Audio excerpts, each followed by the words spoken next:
Jen Hale, of course, works for Fox.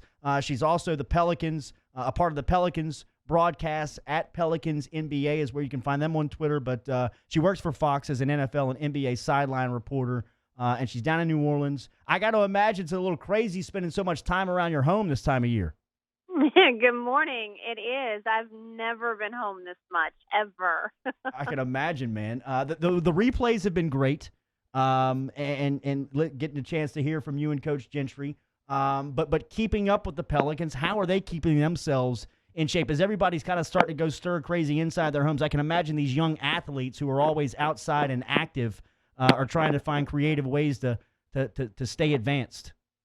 Absolutely. And, for so many of them, this is the first crisis like this that they've dealt with. It's a different magnitude for all of us, but I think the older ones have something to harken back to, a terrible hurricane or something like that.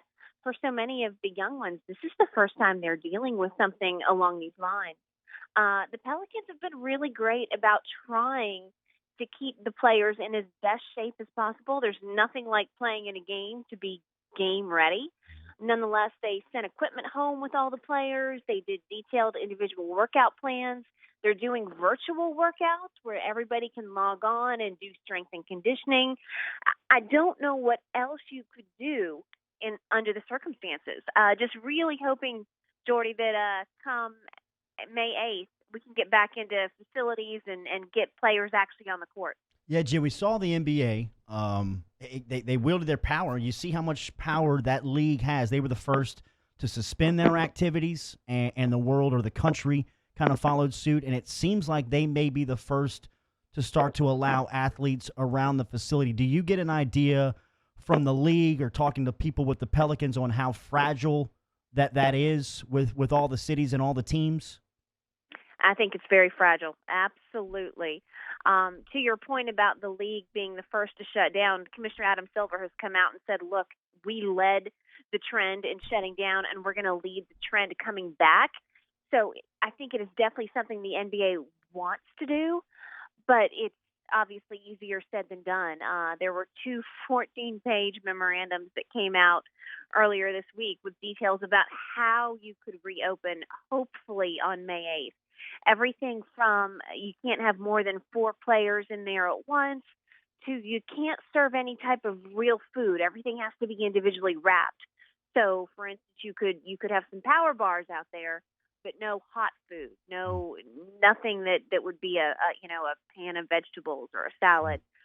Very detailed rules about who can be in there. None of the front row coaches are allowed to attend. It would only be one representative from the team, and it would have to be someone not in the executive office, someone not on that front row. And then, guys, I'm sure you're the same way. We watch every morning to see the new case toll, the new death toll, what's going on.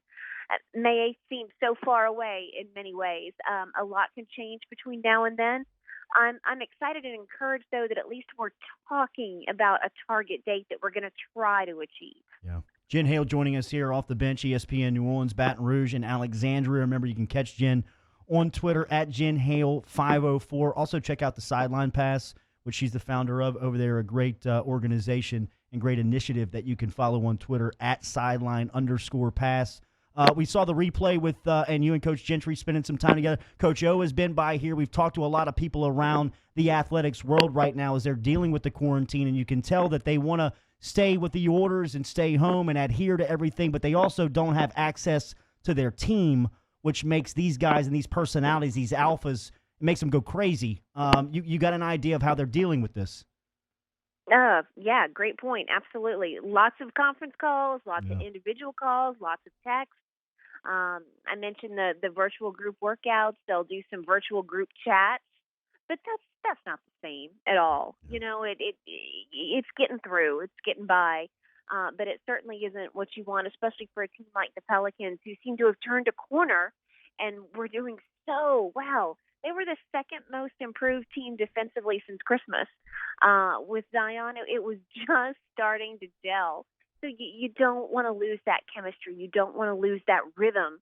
So they're doing everything they possibly can to keep it under the circumstances when you can't be together.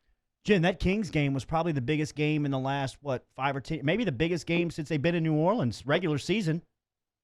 Regular season, definitely up there. Maybe that game way back when that we beat the Spurs, the very Yes. last game of the season to go to the playoffs. Yes. One of those two, absolutely. I can tell you in Sacramento that day, we had actually been there for 2 days prior to what was supposed to be tip off, Yeah. and the buzz there, the local media there, was definitely calling it the biggest regular season game in Kings history. Wow. There was so much excitement and hype, and everybody knew this could be a determining. The winner here is still in the race for the playoff hunt. The loser, probably not. All right, Jen, I want to get your thoughts on the Saints draft class. I saw that you were live tweeting during some of the draft, but before we get to the draft class, yesterday they finalized a deal with Jameis Winston to bring him in to be the backup to Drew Brees. You know a lot about Winston's career. You've covered him a ton, being Fox sideline reporters on Sunday. What do you think about that fit? When you first heard the news, what was your reaction? I love it. We've been hearing rumors of this for about a week. Certainly, healthy competition at quarterback. We'll see how much training camp we actually have. But a healthy competition at quarterback is huge. And Jameis has so much potential. Yeah. You know, one of only 8 guys with 5,000 passing yards. Obviously, the interceptions were an issue. He was the 4th most sacked quarterback last year. So when you get him with a guy like Sean Payton and Joe Lombardi, Pete Carmichael, when you get an offensive line around him, I think we could see a very different Jameis. And I think Sean Payton is fired up about this project, so to speak, this opportunity. I really think New Orleans is going to enjoy Jameis. He is an exuberant, joyful, good guy. I have always enjoyed meetings with him, interviews with him. He does his best to be thoughtful and give you his full attention. I think he's going to fit very well personality-wise with New Orleans, and we'll see if he can get a handle on those interceptions, because one thing's for sure, he's got a cannon for an arm. Yeah. It's just, yes, it comes down to decision-making. I can't wait to see him working alongside Breeze and Peyton, like you said, with their expertise. Jen, this is the second year in a row that we've seen a quarterback in this type of position, whether it turned down other opportunities, right? Teddy did it last year. He had a chance to go back to his hometown and play for the Dolphins and probably be the starter there in Miami, and decided, you know what? I want to go back to New Orleans. I want to sit one more season behind Breeze, be coached by Peyton and Carmichael, and just see what happens then. And then Jameis had an opportunity to go to Pittsburgh for more money, it seems like. In your dealings with the NFL, it seems like just by these 2 transactions alone, the reputation that the Saints have, and I guess not even developing that position alone, but just their locker room right now just seems like a great place to be. It does. It's amazing to me the way it's changed from when I started doing this. This will be my 10th season on the NFL sidelines, and to compare, contrast what the reputation was when I started until now, it's really a night and day difference. And Peyton and his staff, Mickey Loomis, credit to them. They have really established a culture that other players and other teams are envious of. They want somewhere where they can have success. It's not just the paycheck. And that locker room culture, the ability to develop, the ability to know that if you play well and you apply yourself and you are the best guy out there on the field, you're going to play.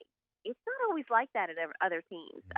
If you're not the draft pick, if you're not the GM's guy, that's not necessarily the case. So I think between the locker room culture and the amount of opportunity and then the success that the Saints have built, it has certainly made it an unbelievably attractive destination for free agents, which is huge. It's a big component of the game.